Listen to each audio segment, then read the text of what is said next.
Peace be upon you. What does "atheists must suspend atheism to perform science" mean? I can get you a long list of atheists or materialists who made useful discoveries. Dear viewers, it is not important what a scientist says about himself.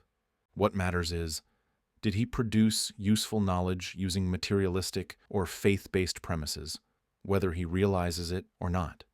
If some people continuously denounce a computer and describe it as useless, then we prove that they depend on this program completely to do their work, whether they realize it or not. Can we say that this program has nothing to do with their work as they denounce it with their tongues? The same applies to the materialist scientist. Does he operate using a materialistic or a faith-based system to produce useful knowledge? Last episode, we showed how the four sources of experimental science have no value outside the system of belief in a creator, and that these sources collapse in materialism, as if the materialist researcher is saying, I will exclude the existence of a creator and proceed using the mind, which has no value except in the system of belief in a creator. Axioms such as causation, which has no value except in the system of belief in a creator. Universal laws and order, only in the system of belief in a creator. And observing things by their effects, which most strongly indicates the existence of the creator. Consequently, the materialist researcher needs to suspend his materialism, whether he realizes it or not, and proceed using faith-based premises in order to produce any beneficial knowledge. He must activate the faith-based operating system within himself, instead of the materialistic virus he outwardly professes. So, what this researcher says about himself and his convictions don't matter as long as all his premises stem from the system of belief in a creator, despite himself, whether he knows it or not. We do not need, in this episode, to distinguish between the materialist atheist, who denies the existence of the creator, and the materialist who doesn't deny him, but believes in the chance nature of the universe and life, and thus excludes him from their study. Our disagreement with both is the same. The materialist researcher claims that experimental science cancels the need to believe in a creator, i.e., a creator is not needed for the interpretation of the universe and life. Do you know, dear viewers, what this materialist is doing? He is committing two fallacies. The first is the stolen concept fallacy, which is defined as using a concept while denying the validity of its roots. I searched hard for an example that illustrates this fallacy, but could not find a clearer example than what the materialist researcher does. When he explores the universe looking for the causes of natural phenomena, trusting his mind in the process, using causation as a necessary axiom, confident of the existence of systems and laws, and inferring things by monitoring their effects. All his premises get their value from the existence of a creator, so he has to steal them from the system of belief in a creator, knowingly or otherwise. Let us return to the definition. Using a concept while denying the validity of its basic premises. The materialist uses these premises while denying the basis upon which they're based, i.e., the system of belief in a creator. Once this researcher discovers the causes of natural phenomena, he commits another fallacy as he says, I discovered the cause. So there's no need for a creator to explain the universe and life. He made the cause, a substitute for the first cause, who is rationally necessary to prevent an infinite regress of causes. As explained in the episode, why is the existence of a creator necessary? This materialist is practically saying, there is no creator because there must be a creator. His premises stem from the existence of a creator, then he uses the results of his exploration to deny the existence of a creator. When materialists argue using percentages of atheist materialist researchers, it is a mistake to counter with the percentage of believers in a creator or the percentage of Nobel Prize winners who believe in a creator. Why do we care about these numbers? The correct response is to identify the true premises of knowledge from which every useful research is launched, whether the researcher is a materialist or a believer in a creator. You will find that 100% of the premises stem from the system of belief in a creator, despite what the researchers claim.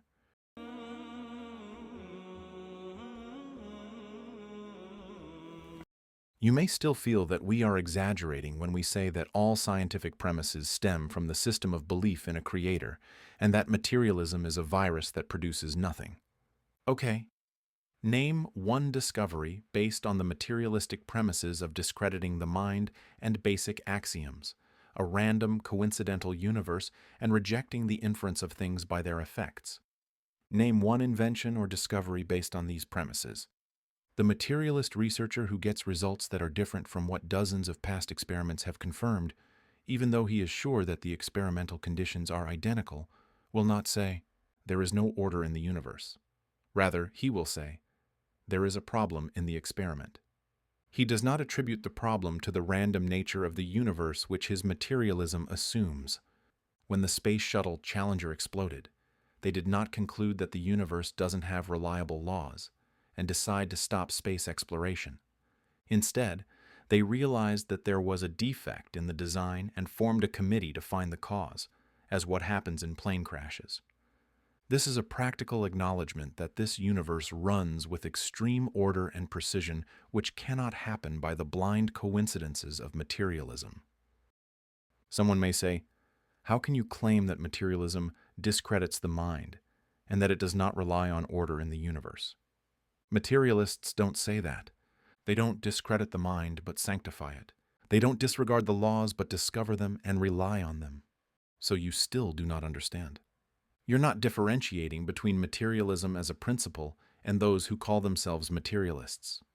What I am saying is that the materialist who respects the mind and believes that there is order in the universe is denying his materialism, knowingly or otherwise, subconsciously, or as the Quran says, and they rejected them while their inner selves were certain of them out of injustice and haughtiness. Imagine someone saying, some doctors are smokers and some are non-smokers, which means that smoking has nothing to do with disease. Because if smoking was related to disease, doctors wouldn't smoke. Our answer is that some doctors do not act based on their convictions, as do some materialist researchers. It is not necessary at all for them to be aligned with their premises. What we are proving here is that experimental science cannot do without the system of belief in a creator. People aligning with their convictions and premises or not is a different matter. It depends on the person, their honesty, and the degree of sickness in their hearts. If the materialist wants to be aligned with the premises of materialism, he must doubt the necessary axioms and say, the mind is not designed to know the truth, thereby destroying the foundations of experimental science, as in the examples we presented last episode. Therefore, when an atheist says, do not use the words of Dawkins, Krauss, etc. as an argument against me, as they only represent themselves, atheism has no holy book or references. You also have many wild statements from your imams, which I can collect for you. Say, the statements from materialists that we put together are the natural product of their materialism, not an aberration, but an embodiment. While the wild statements you will gather from those who claim to follow a faith-based methodology are an aberration which represents them, not the faith-based methodology. The materialist cannot escape one of two options, brothers and sisters. Either he denies his materialism to produce beneficial knowledge, or he tries to remain true to his materialism and thus reaches these conclusions which destroy science from its foundation. Just imagine the absurdity when, after everything, someone tries to argue that faith in the Creator isn't only unrelated to empirical science, but is also a reason for backwardness in science. For example, he says that Islam is behind the backwardness of Muslims in experimental science. The proof is that most scientists are non-Muslims. Again, this is a mix-up between the methodology and the people applying it.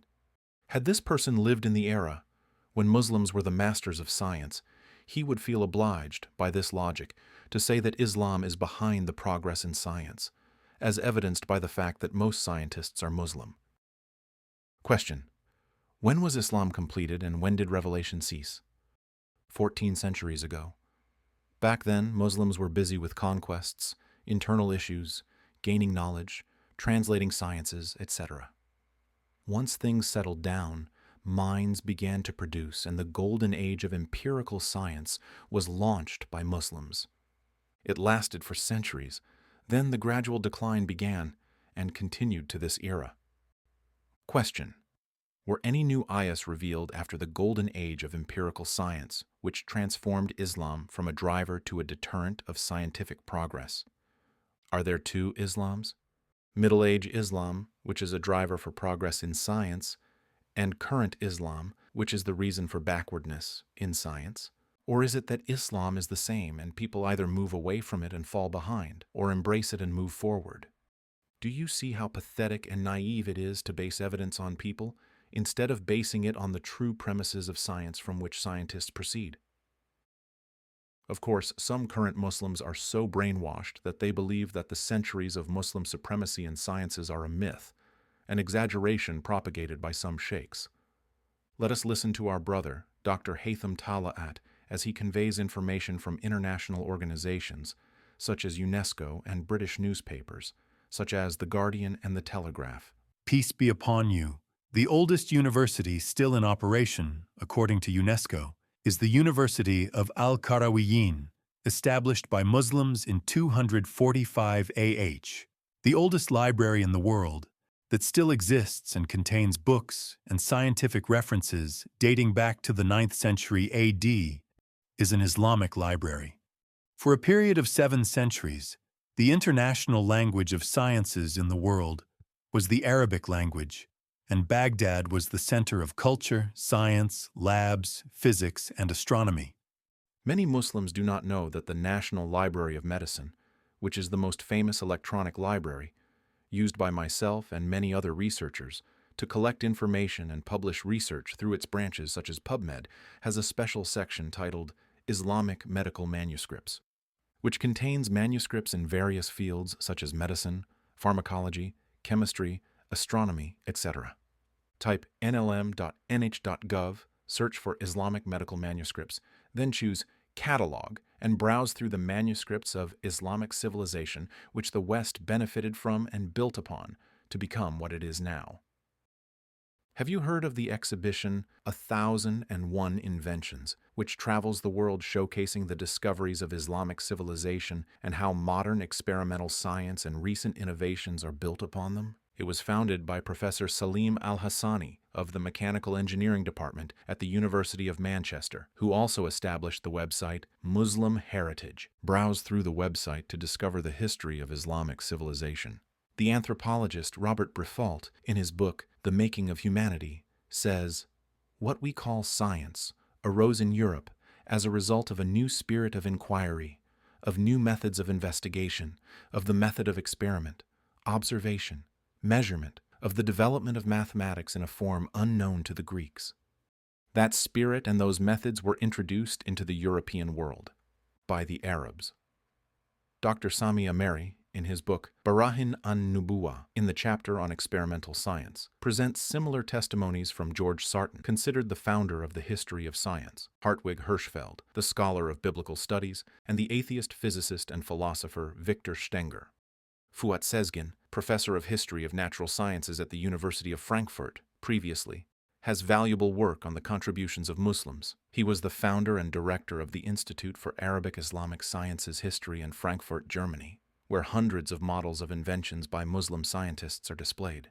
He established a museum in Istanbul for the same purpose. He passed away last year.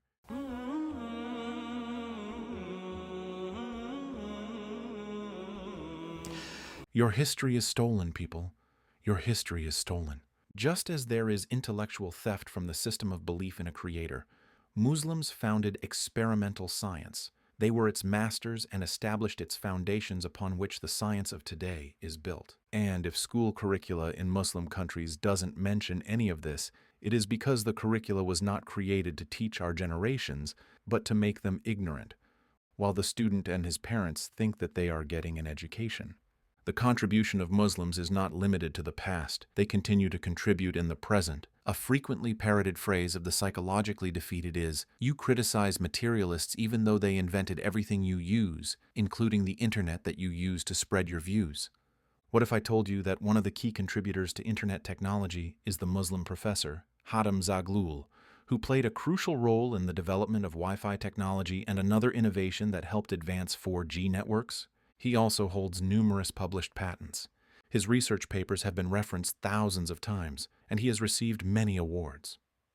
Professor Hatem Zaghloul believes in Allah and he is proud of his faith. Praise be to Allah. I have been a dedicated Muslim my entire life.